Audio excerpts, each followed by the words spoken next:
중고등 학부모님들이랑 초등 학부모님들은 영어 교육에 대한 관점이 조금 다르실 것 많이 같은데 다르죠. 중고등 맘들이 초등 때 시켰던 영어 교육에서 가장 후회하는 부분이 뭐던가요? 초등 때 아이 영어가 안에서부터 조용히 무너지는 시기가 따로 있습니다. 이걸 몰라서 방치한 걸 많이 후회를 하시죠. 일부에서 질문을 드리고 답변을 못 들었었거든요. 이거 다 주신다고 하셨죠. 근데 이게 필요한 이유랑 어떤 내용이 담겨 있는지가 좀 궁금하신 것 같아요. 이거 진짜 무조건 갖고 계셔야 되는 아이템이다라고 강조드리고 싶은 게, 그런데 고등 때는 선택입니다. 고등 때는 쓰면서 안 해도 돼요. 안 해도 되는 아이들이 꽤 많아요. 오. 현실적으로. 굉장히 명쾌한 솔루션을 주셨더라고요. 네, 그 부분에 대해서 조금 부담을 덜어드리고 싶었어요. 왜냐면 가장 집에서 케어하기 어렵고, 심지어는 학원을 보내도 사실 답이 잘 없는 영역이 바로 라이팅이기 때문에. 안녕하세요. 교주팝 스튜디오 주단쌤입니다. 오늘 스튜디오에는요, 저랑 가장 친한 분을 모셨는데요. 서울대학교 영어교육과 출신 영어교육 전문가이자 따끈따끈한 새 책 초등 영어6의 저자이신 권태영 소장님 모셨습니다. 안녕하세요. 네, 안녕하세요. 오늘 이 책의 내용을 기반으로 인터뷰 진행해 보도록 하겠습니다. 중고등부터 초등까지 정말 많은 학부모님들을 만나셨잖아요. 그러면 중고등 학부모님들이랑 초등 학부모님들은 영어 교육에 대한 관점이 조금 다르실 것 많이 같은데 다르죠. 중고등 맘들이 초등 때 시켰던 영어 교육에서 가장 후회하는 부분이 뭐던가요? 초등 때 아이 영어가 안에서부터 조용히 무너지는 시기가 따로 있습니다. 이걸 몰라서 방치한 걸 많이 후회를 하시죠. 대표적인 게 초3, 초5, 중1 올라가면서, 그 다음에 엄마표 시작할 때, 그 다음에 영어 학원 시작할 때. 대표적인 시기들입니다. 지난 영상을 통해서는 영어 학습적인 이야기를 좀 많이 드렸다면, 오늘 이 질문에 대해서는 아이들의 영어 학습 심리도 좀 많이 케어를 해야 된다고 말씀을 드리고 싶어요.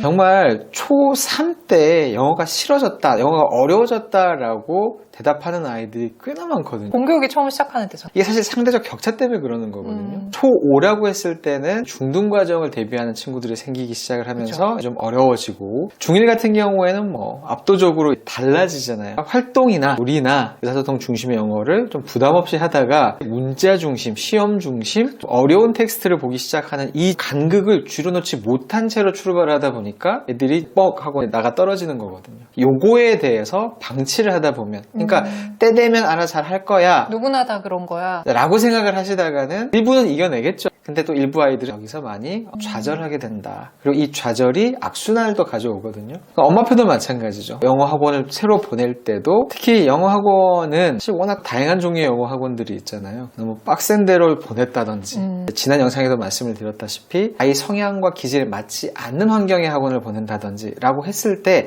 아이가 영어 학습에 대한 자신감, 심리적인 공여가 생겨가지고 영어를 좀 멀리하는 것들, 사실 이게 진짜 큰 문제 중에 문제거든요. 이거와 관련해서 좀 잘 들여다보지 않다가 의지의 문제로 그냥 해라, 푸시하고 그런 부분에 있어서의 문제가 발생을 하고요. 이게 회복 탄력성과 연관이 있습니다. 그렇다고 안 할 수는 없잖아요. 그렇죠. 그랬을 때 아주 부드럽게 새롭고 혹은 좀 어려운 영역을 도전하게 될 때 아이들의 회복 탄력성을 잘 키워줄 수 있는 그런 좀 터치가 필요하고, 거기에 대해서 전혀 몰랐던 분들, 고민을 안 하셨던 분들이 후회를 더 많이 하시는 것 같아요. 그래서 제가 책 1장에 6가지 성향 중에서 회복 탄력성, 요 중요 시기에 대한 솔루션을 적어놓은 이유가 그겁니다. 일부에서 질문을 드리고 답변을 못 들었었거든요. 이거 다 주신다고 하셨죠? 네, 책에 같이 포장이 되어 있습니다. 그래서 책에 랩핑이 되어 있거든요. 네네. 네. 근데 이게 필요한 이유랑 어떤 내용이 담겨 있는지가 좀 궁금하신 것 같아요. 네. 갖고는 싶은데 저게 뭐지? 이거 진짜 무조건 갖고 계셔야 되는 아이템이다라고 강조드리고 싶은 게, 위에 보시면 이렇게 취약, 초등 저학년, 중학년, 고학년, 그다음에 중고등 대비까지 해서 각 시기별로 가장 중요하게 우리 학부모님들이 코칭을 하셔야 되는, 이거는 엄마표뿐만이 아니라 학원을 보내실 때도 마찬가지고 꼭 알고 계셔야 되는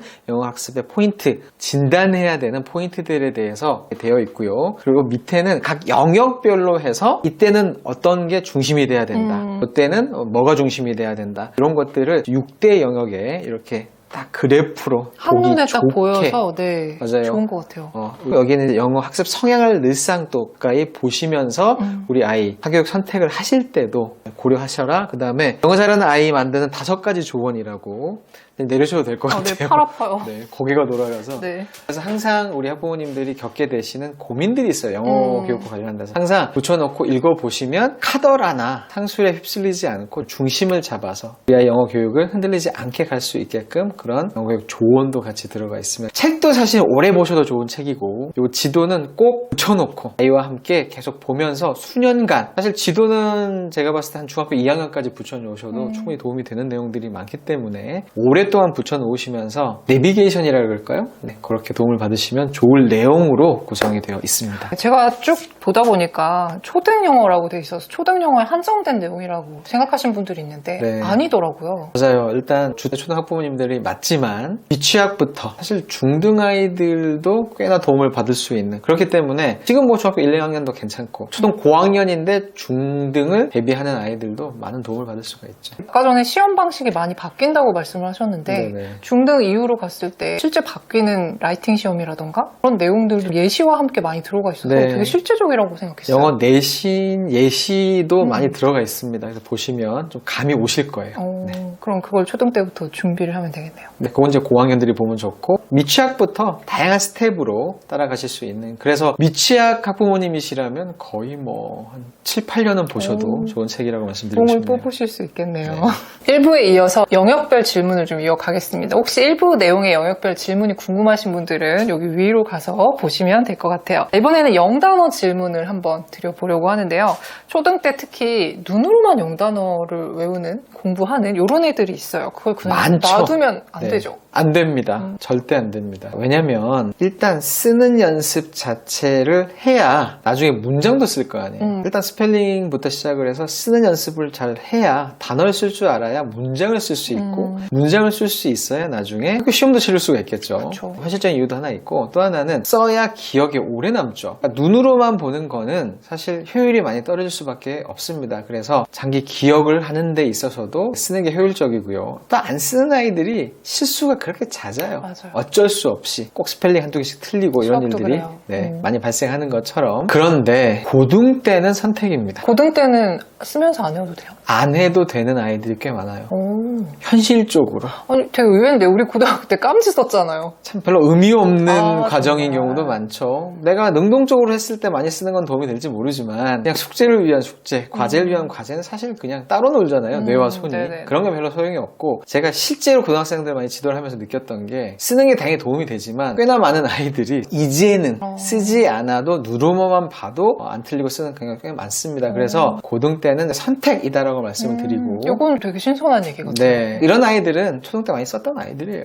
네. 그렇겠죠. 네, 그래서 꼭 써야 된다고 강조를 드리고 싶습니다. 우리 아이들이 영어에서 가장 어렵다고 느끼는 영역이 사실은 문법일 것 같아요. 맞아요. 그래서 여기서 실패자가 많이 나오죠. 그래서 영어 좀 한다고 했던 아이들조차도 문법 때문에 팍 무너지는 경우들이 많은데 왜 그런 걸까요? 이게 참 답답한 부분인데요. 절대 영문법은 영어 공부하듯이 하면 안 됩니다. 그리고 이걸 아이 스스로 깨닫지 못해요. 그러니까 부모님이 이거를 많이 알려주셔야 돼요. 무슨 말이냐? 이 개념 먼저 설명을 드리고 싶어요. 책에 설명이 되어 있는데 1장에 보면 6가지 성향 중에서 첫 번째로 나오는 내용이거든요. 납득 요구형과 습득 선호형이 있습니다. 이게 무슨 말이냐? 납득 요구형은 납득이 필요해요. 영어 공부를 할 때 이게 왜 이러는데? 라는 설명을 찾아요. 근데 이런 아이들이 힘들 수밖에 없거든요. 왜냐하면 영어는 언어다 보니까 그런 설명이 매번 있지도 못하고. 제가 그래서 영어를 싫어했어요. 네.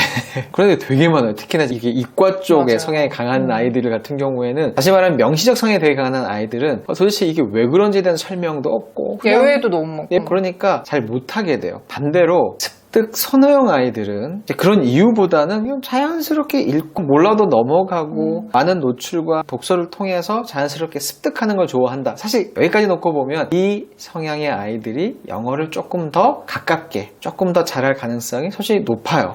그런데 이 아이들이 반대로 잘 해오다가 영문법을 공부하기 시작을 할 때는 문법 자체도 습득하려고 하는 성향이 되게 강하거든요. 물론 영문법을 습득하는 게 가장 좋은 방법이긴 합니다만 현실적으로 그만큼의 많은 노출이 있기가 어렵죠. 한국에서는. 그렇다 그렇다 보니까 이제 문법 학습을 더더군다나 해야 되는데 아무도 알려주지 않으면 그냥 습득하는 방식으로 해요. 그게 바로 교과서처럼 하는 거거든요. 그러니까 나중에 중학교 올라가면, 특히 고등학교 올라가면 와르르 무너지는 그냥 경우가 나올 때마다 보는 거를 얘기하시는 그렇죠. 거죠. 그래서 여기서 조금, 저기서 조금 이렇게 하다 보니까 정리가 안 되는구나. 그렇죠. 하나하나는 문제도 풀 수 있어요. 이게 종합이 안 되다 보니까 조금 어렵게 되면 못 풀고 라이팅에도 적용이 사실 안 되고 설명을 해보라 그래도 안 돼요. 그러니까 사실 전반적으로 지금 중고등에서 요구하는 그런 라이팅 영역부터 이런 관련 역량을 갖추기가 좀 어려워져요. 그래서 책 읽어 공부를 해야 되는데 이때 바로 납득 요구형 아이들이 빛을 발하거든요. 왜냐하면 이 아이들은 잘해요. 재밌어하는 아이들이 꽤 많아요. 그나마 문법이 그래서 납득 요구형 아이들 같은 경우에는 반대로 영문법을 통해서 리딩을 견인할 수도 있고요. 영문법을 통해서 오히려 영어의 정확성을 높여가면서 유창성까지 잡아가는 것도 오히려 좋은 방법이 될 수가 있고, 근데 문제는 습득 선호형 아이들이죠. 이 아이들은 분명한 코칭을 좀 해줘야 됩니다. 그래서 요 영문법만큼은 납득 요구형처럼 명시적인 문법 학습을 체계를 갖춰서 해야 된다. 그렇기 때문에 영문법 교재와 수업을 체계적으로 듣는 연습들을 해야 되고, 요거를 사실 케어해줄 수 있는 사람은 학부모님들밖에 없어요. 그렇기 때문에 올바른 시기에 이렇게 그런 연습과 이런 습관을 들여주시는 거 되게 중요한 포인트입니다. 그래서 잘 해왔던 아이가 갑자기 안 된 이유가 바로 이 성향 때문에 성향일 수도 있다는 걸 한번 점검해 보시기를 강력 추천드릴게요. 중고등 영어에서 라이팅의 비중이 점점 높아지고 있다라고 매우 얘기를 중요하죠. 하잖아요. 네. 근데 현실에서는 엄마들이 좀 답답해하는 부분인 것 같기는 해요. 맞아요. 솔루션이 좀 명확하지도 않고. 그다음 무기력하죠. 네. 근데 이번 책에서 굉장히 명쾌한 솔루션을 주셨더라고요. 네네. 그 부분에 대해서 조금 부담을 덜어드리고 싶었어요. 왜냐면 가장 집에서 케어하기 어렵고 심지어는 학원을 보내도 사실 답이 잘 없는 영역이 바로 라이팅이기 때문에, 근데 제가 말씀드리는 그 스텝들을 잘 따라가면 누구나 다 라이팅을 잘할 수 있다라고 말씀을 드리고 싶거든요. 우선은 단계별 라이팅을 해야 돼요. 알파벳 쓰기, 단어 쓰기, 문장 쓰기, 단락 쓰기, 이게 지금 스텝들이 있잖아요. 단계가 있고 이 단계에 맞는 시기들도 사실 정해져 있습니다. 그리고 막 쓰는 게 아니라 나이와 학년에 따라 또 리딩과 어휘, 문법 등 다른 영역의 진도에 따라서도 이 라이팅의 진도가 좀 달라질 수가 있죠. 그리고 첨삭에 대해서 되게 두려워하시잖아요. 아이가 이게 썼는데 이걸 어떻게 하지? 첨삭은 오히려 안 하셔야 되는 시기가 있고요. 해야 되는 시기가 있어요. 조금 러프하게 말씀을 드리면 문법 학습을 하기 전까지는 첨삭을 안 하시는 게 맞습니다. 그게 더 좋아요. 왜냐하면 첨삭을 하는 순간 안 쓰게 되니까.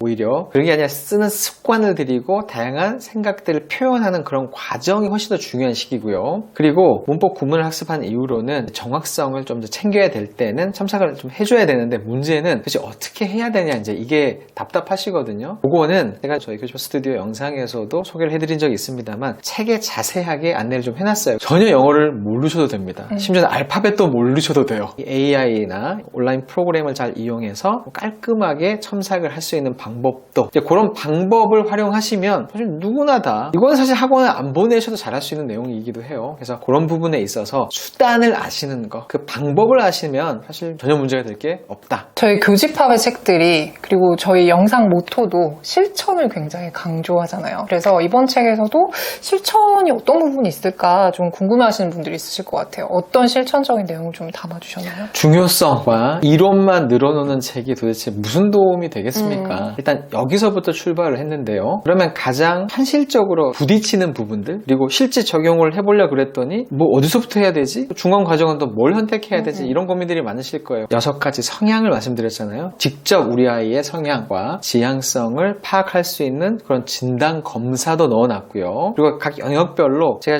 뭐 이 짧은 영상에 다 말씀드리는 어렵습니다만 시기별로 쪼개서 이때는 이런 거, 이때는 이런 거를 구분해서 시기별로 학습 방법이라던가 접근 방법에 대한 말씀을 드렸고, 거기에 맞춰서 정말 많은 추천이 있어요.